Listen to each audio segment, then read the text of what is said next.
How do you feel about dating? Okay, that's probably a little bit of an awkward place to start, but honestly, can't dating be kind of awkward? At least there have been times for me, especially in high school, when I felt like I was on this journey to find the one. And for some reason, most of us have this idea that the one for us is out there somewhere. We just have to find them, and everything else will fall into place.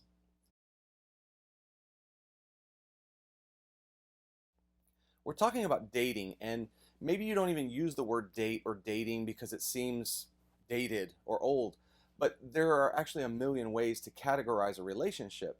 So maybe you're hanging out, maybe you're talking, maybe you just have a solid streak going with them, maybe that person moved 2 states away and you still FaceTime every day, whatever that looks like for you. But to simplify things, for our purposes, we're going to use the term dating and we're going to define it this way: being in a relationship where the other person means more to you than just being a good friend.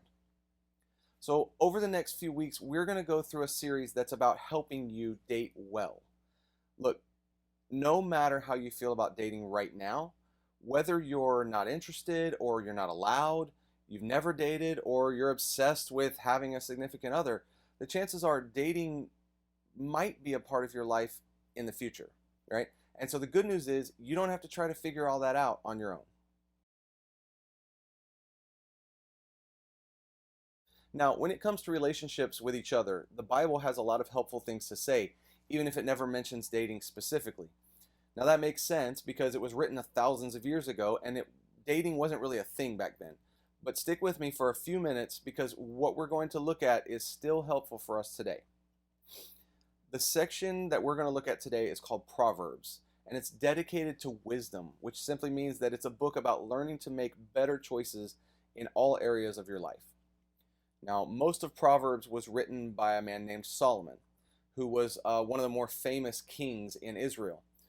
A little background on Solomon: early in his life, God gave him an incredible amount of wisdom to rule God's people. But even though he had the wisdom and he knew better, it didn't always mean that he did better. There were some things that he learned the hard way through making mistakes and poor choices. But whether Solomon learned from getting it right or getting it wrong, you could say that Proverbs is the ultimate guide to making wise choices. So when it comes to dating, gaining and applying wisdom is the best way to figure out how to think about our relationships. So let's look at some wisdom from Solomon. Solomon said, "Put your outdoor work in order and get your fields ready. And after that, build your house."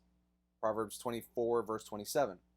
Solomon here is talking about the best way to build a house. And I know that seems completely random, right? Because we're talking about dating, but just hang with me because I promise it connects. Like a lot of things in the Bible, even though this verse is directed at a specific audience about a specific thing, it contains universal wisdom that makes it relevant for us even thousands of years later. Remember when I said Solomon had really helpful wisdom but didn't necessarily follow it? Well, this guy had hundreds of wives and side relationships.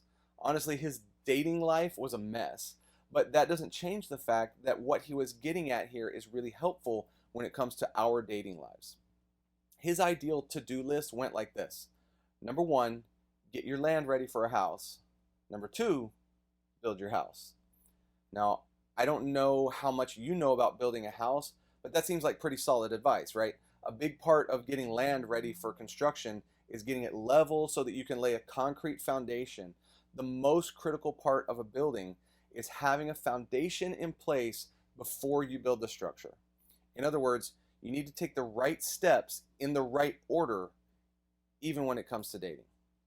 Now, life works the same way. You prepare now, and you'll succeed later.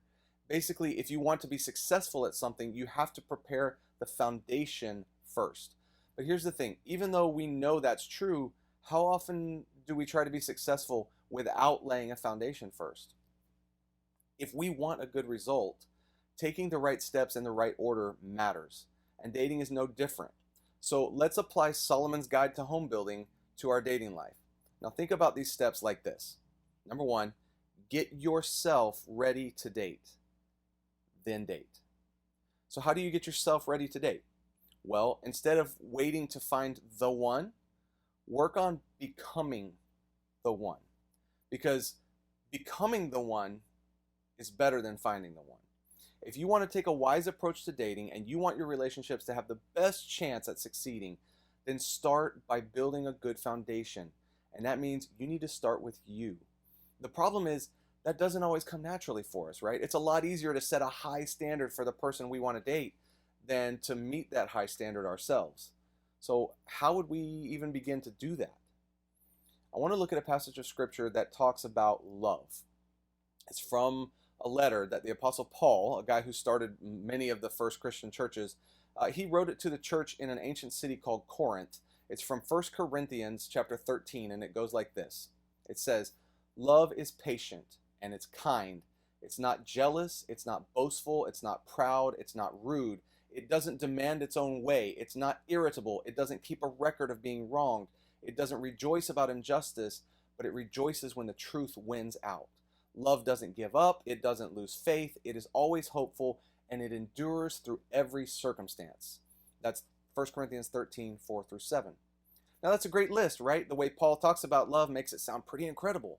And I bet most of us heard that list and thought, wow, I sure would love to find someone like that. But if we lay a foundation and focus on ourselves before we move to someone else, then we need to ask the question, what does that mean for me? It means that before we start looking for someone else with those incredible qualities, we need to focus on becoming that kind of person right now, whether we're dating or not. You see, the truth is, learning to demonstrate that sort of qualities pays off no matter what your relationship status is.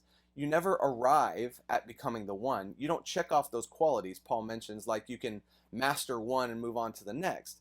You keep working on it, and you keep working on it now and later.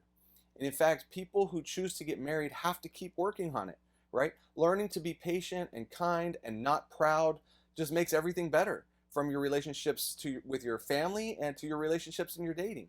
And when you work on those qualities in your life now, it will pay off now and later.